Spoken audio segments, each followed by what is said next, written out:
At Starbound, we tell stories the human way, not with artificial voices or AI slop. I mean, in the end, what's HFY without humanity? Subscribe to keep it this way. My name is the Goku, and let's begin. Inspector Caldor the Meridian Customs moved like an ocean liner. Slow, inevitable, layers of service and repairs mapped in the ridges of his containment suit. Matte gray plates whispered as servos adjusted. A viscous refractive fluid filled his helmet, so only two calm, focused lenses watched the room. The air seemed to tighten when he spoke. Your registry is irregular. His voice ground low against Marcus Hale's teeth. Marcus kept his posture easy, hands folded behind his back. The peregrine flies under the Terran Coalition flag. We file our routes, he said. Every sensor on the peregrine had been cataloging the station's power traces and patrol corridors for weeks. Caldor's wrist manipulators traced patterns over a hollow folio. The Roosevelt line, he began, the contempt clear, as if the name were a stain. Marcus corrected him. We hold a civilian charter under coalition oversight. Our contract binds us to a council. The inspector's lenses rifled over him, and nothing softened. Order produces honesty. You lack discipline. The Imperium will teach compliance. Beside Marcus's aide, a wiry young man named Jay shifted and tightened his grip on a satchel. Marcus inclined his head once. Quietly. Stay calm. The inspection thinned into ritual. Coolant logs requested. Seals rescanned. Questions that looped like a needle. When the inspector produced a wafer-thin summons plate and offered it with ceremonial gravity, Marcus took it and felt a chill where its featherweight resisted the gesture. Imperial audience, Caldor intoned. An honor, Marcus said, and the inspector's voice sharpened. Respect the Empress's patience. On the way back to the ship, Jay exhaled a shaky laugh. He was testing you. Marcus slid the summons to him.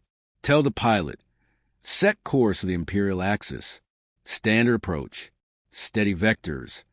Jay's fingers closed on the plate like a promise. Approaching the throne hall felt like descending into a stone sea. The ceiling swallowed light. Polished basalt floors mirrored the tiny icons of 1,000 courtiers. At the center, on a throne carved from a fused star skiff core, sat Empress Soline, younger than the inspector, austere, wrapped in filament robes that glimmered against her suit's volcanic black. The fluid in her helmet was unusually clear. A pale oval face stared with cold intent. At her right, Marshal Torenvec was a hulking silhouette of pitted armor and scarring, a walking relic of war, his helmet fluid a roiling ink. Dozens of courtiers stood like statues, their attention a physical weight on Marcus's shoulders as he faced the Empire's full gaze. Speaker Marcus hailed the Meridian line. Soline announced with a tone that filled the chamber. You stand before the Imperium that brought order to this arm of the spiral.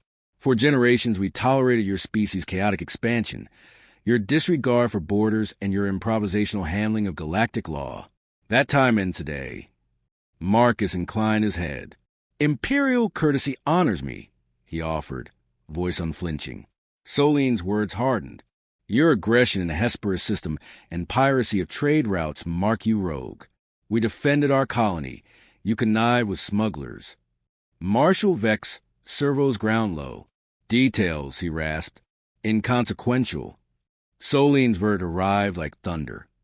By ancestral decree and Imperium's will, she declared total war on the Terran Coalition and its associates. The courtiers coalesced around the pronouncement. We close the Keystone Transit to human traffic, she said. We will wither your colonies. We will teach the cost of defiance. Something unexpected happened. Marcus Hale laughed. A low, true sound that rippled across the throne room like a thrown stone. Murmurs ran through the court. Soline's expression flickered. Marshal Vex's lenses tightened. Marcus unclipped a crumpled sheet from his coat and unfolded it with theatrical care. A printed edition of the Colonial Gazette, dated 3 days prior. Its mundane headline, Trade Winds Shift Abruptly, read large and ordinary. He held it palm out, headline visible to the throne circle. An aide to the marshal leaned in, whispering a wordless alarm. The headline, their analyst said, matched a flag sleeper phrase noted weeks ago and dismissed as statistical noise. Marcus smiled without humor and folded the paper away. "Total war," he said levelly. "You're sure about that?" On board the Bastion, Chief Lyra Dane ran her fingers over fire control console, a spinal mass driver taking up a third of the ship's spine. The status light blinked green, the fusion core humming a low, patient song. A soft chirp signaled an intercepted broadcast, the Colonial Gazette headline rolling across a comms feed. Lyra's face didn't change, but she cut through the bridge's background with sharp, immediate orders. Signal command. Spool main drives to combat readiness. Unmask IFF transponders. Slave telemetry to the network. Spool ready, Mark. Her voice pulled the crew tight. The Bastion's drills were no longer theoretical. The scent of war had a metallic tang. Across the Imperium's networks, the world shifted in a way no one expected. Markers on a grand tactical projection.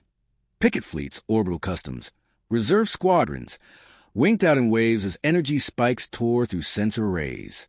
Analysts reported impacts consistent with kinetic strikes at relativistic velocities.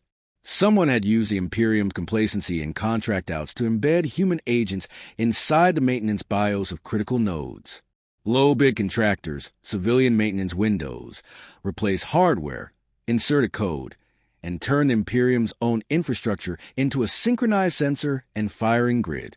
6 slugs, each the size of a building, carved a path a fraction of light speed and struck, without warning, shredding pickets and stations.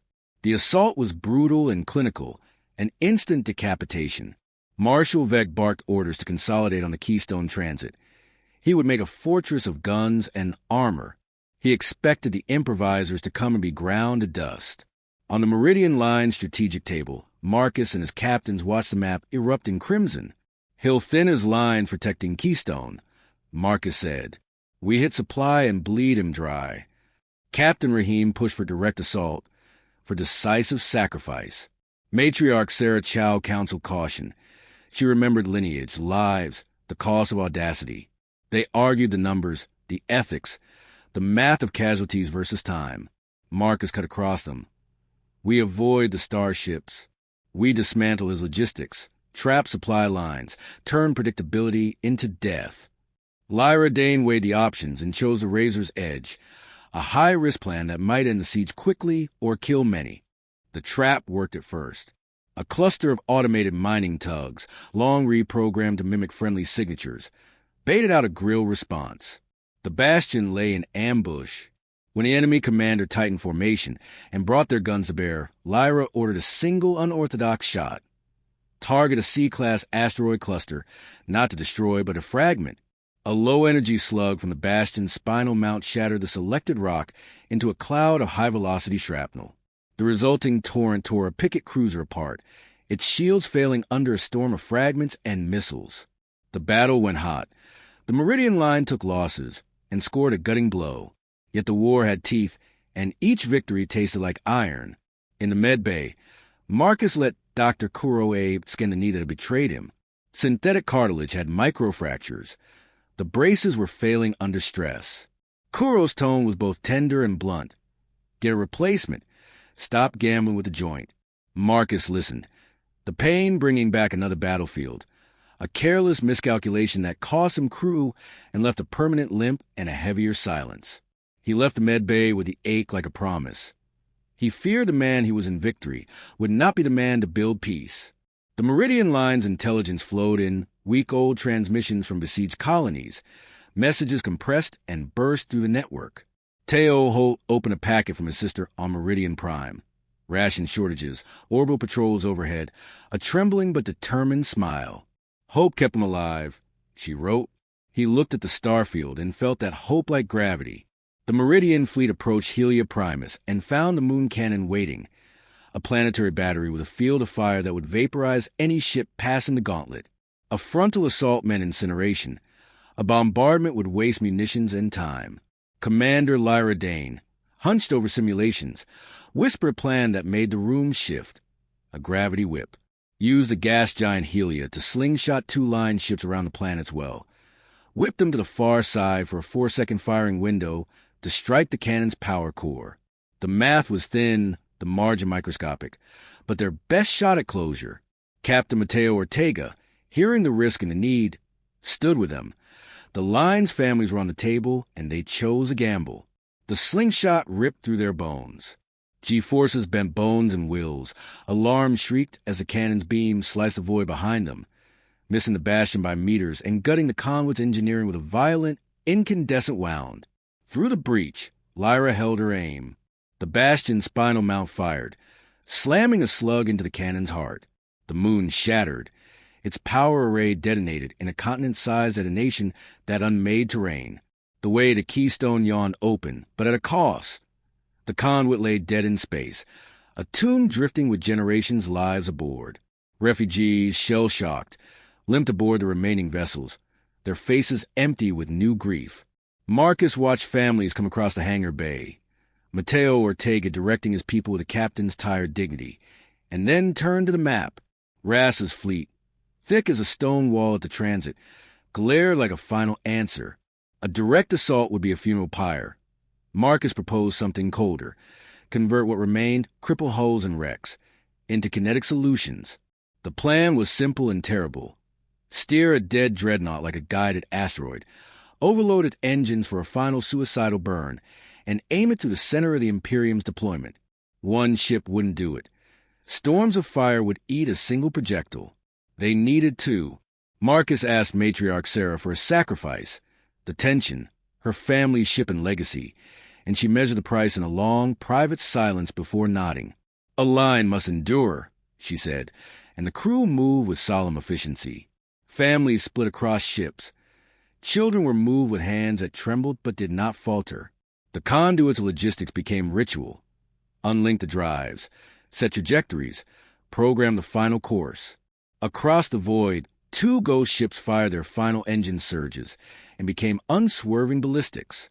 Marshal Vec watched the approach and directed a concentrated barrage. He expected the monsters to burn.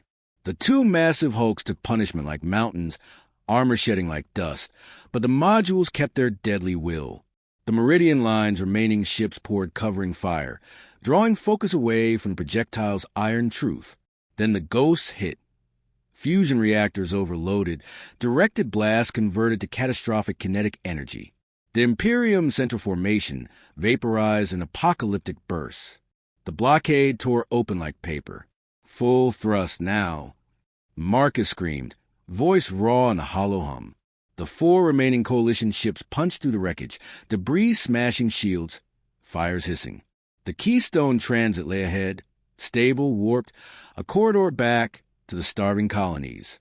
Behind them, the Imperium fleet wandered in stunned retreat. Systems that had never suspected betrayal were splintered and bleeding. Relief convoys poured through the transit, civilian holds full of rations and medicine. On the Bastion's sensor deck, Teo received a new brief message. Lyra's text, minutes old. We saw the lights. We knew you were coming. Marcus went to the observation deck and watched the steady stream of relief like a thin, stubborn river toward home. Lyra came up beside him and read the tally. Hundreds of families transferred, thousands rescued, thousands more lost and scattered. The cost was a hard, metastatic ache spread through every deck and quarter. In the aftermath, the Meridian Line's victory tasted of salt and iron. The council chambers filled for a convening not of celebration, but of reckoning. Marcus felt the weight of two ships scoured into wreckage and thousands of voices in his head. He told Lyra he would call a council and resign. The person who could sacrifice whole lineages to win was not the one to mend the peace. I'd do it again, he told her quietly, and that admission, the moral wound of it, convinced him he must step aside. We need a builder, he said, not a gambler. At the shipyard, they replaced a failing knee with careful precision, the metallic quiet of repair kind of small mercy. Marcus sat in the medbay and looked at the scar, at the limp that would never fully go away. He had been a speaker, a sea captain, a man who had chosen the brutal calculus of survival. Now he would hand the scale to someone whose first instinct might be to save a life rather than trade it for victory. War left echoes. On the colonies, ration lines shortened. Children smiled at food that tasted like future. On the Meridian Line, grieving families rebuilt what remained. Empress Soline withdrew to the Imperium's inner councils to rethink doctrine. Marshal Vec nursed the ache of failure that even armor could not hide. And in quiet moments in the halls where paper still existed, people read the old paper that had been a joke in the throne room. The Colonial Gazette's ordinary headline now a small, ragged talisman of defiance. Trade winds shift abruptly. They laughed then, too, but it was nothing like Marcus's laugh. It was a thin, relieved laugh of people who had almost lost everything and, stubbornly, had kept enough to remember home.